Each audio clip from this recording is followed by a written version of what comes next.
ভাই এটা কি আইন শৃঙ্খলা ভঙ্গ করতেছেন না আপনারা? বড় ভাই, আইন শৃঙ্খলা ভঙ্গ করতেছেন না আপনারা?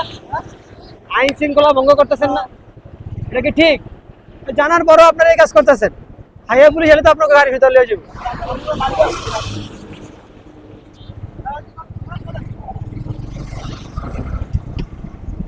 ভাই এনে দাঁড়ান না, হাইওয়ে পুলিশ এলে পুরো গাড়ি সহ লিয়ে যাবো ভাই।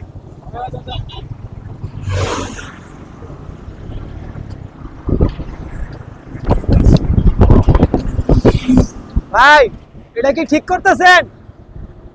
এটা কি ঠিক করতেছেন আপনারা? এটা কি ঠিক করতেছেন? এটা হাইওয়ে, এটা হলো পদ্মা সেতুর উপরে নিষেধ আছে। সব কটারে থামাইতেছি ভাই, কারে না কইছি দেখেন তো, ওই জায়গায় 4-5টা গাড়ি সব কটারই বলছি। আপনি এই যে হাইওয়েতে আপনি কি কোনো সমস্যা, কোনো সমস্যা হইতেছে? আচ্ছা আপনি এই পাশে আসেন, তাহলে আপনি যে আপনি কি এনে এনে দাঁড়া থাকবেন ভাই? আমি ভিডিও বন্ধ করবো, আপনি কি দাঁড়া থাকবেন? এনে এনে দাঁড়া থাকবেন? আচ্ছা ঠিক আছে, চলে যান, আনলে কিন্তু হাইওয়ে পুলিশে গাড়ি সহ নিয়ে যাবো ভাই। আপনি বুঝবেন? হ্যাঁ, মানে পুলিশের লাগে আপনি বুঝবেন, এটাই তো? আচ্ছা ঠিক আছে।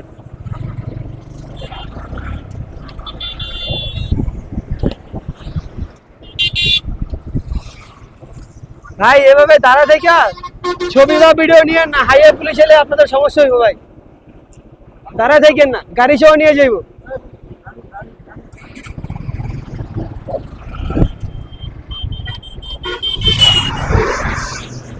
ভাই এভাবে ছবি বা ভিডিও নেওয়া ঠিক না পদ্মা সেতুর উপরে। আপনারা যে নিতেছেন এটা অন্যায় হইতেছে ভাই।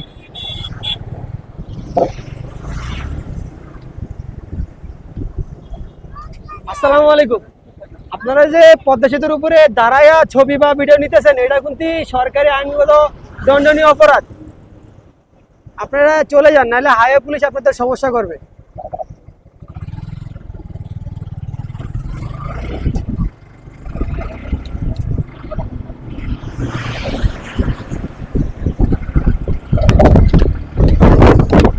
মানুষ কবে সচেতন হইব ভাই?